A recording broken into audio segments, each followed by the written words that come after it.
ಇನ್ನು ಒಬ್ಬರಾದ ಮೇಲೆ ಒಬ್ರು ಕಾಂಗ್ರೆಸ್ ಎಂಎಲ್ಎಗಳು ಮಾತಾಡ್ತಾ ಇದ್ದಾರೆ. ಬಿಜೆಪಿ ಜೆಡಿಎಸ್ ನಿಂದ ನಾವು ಹೋರಾಟ ಮಾಡ್ತಿದೀವಿ, ನಮಗೆ ಅಧಿಕಾರ ಸಿಕ್ಕಿಲ್ಲ. ಆಗ ನೀವು ಹೇಳ್ಬೋದು ರಾಜು ಕಾಗೆ, ಬೇಲೂರು ಗೋಪಾಲಕೃಷ್ಣ, ಹೀಗೆ ಎಲ್ಲರೂ ಕೂಡ ಮಾತನಾಡ್ತಿದ್ದಾರೆ. ಈಗ ನೀವು ರಾಜೀನಾಮೆ ಕೊಡಿ ಅಂತ ರವಿಕುಮಾರ್ ಆಗ್ರಹಿಸಿದ್ದಾರೆ.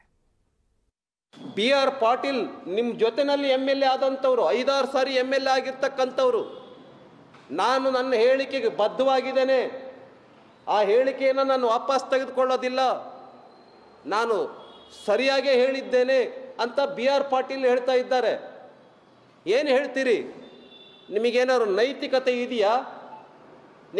ನಿಮಗೇನಾದ್ರು ಸಂವಿಧಾನದ ಬಗ್ಗೆ, ಪ್ರಜಾಪ್ರಭುತ್ವದ ಬಗ್ಗೆ ನಂಬಿಕೆ ಇದೆಯಾ?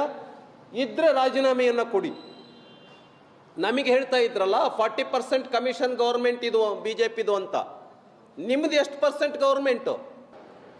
ರಾಜು ಕಾಗೆ ಹೇಳ್ತಾರೆ, ನನಗೇನೇನು ಅನುದಾನ ಸಿಕ್ಕಿಲ್ಲ, ನನ್ನ ಡೆವಲಪ್ಮೆಂಟ್ಗೆ ಜನ ಬಂದು ಕೇಳಿದ್ರೆ ನಾನು ಏನು ಹೇಳಬೇಕು, ನನಗೆ ಮಾನ ಮರ್ಯಾದೆ ಇಲ್ಲ, ನಾನು ರಾಜೀನಾಮೆ ಕೊಡೋಕ್ಕೆ ತಯಾರಾಗಿದ್ದೀನಿ ಅಂತ ರಾಜು ಕಾಗೆ ಹೇಳ್ತಾ ಇದ್ದಾರೆ.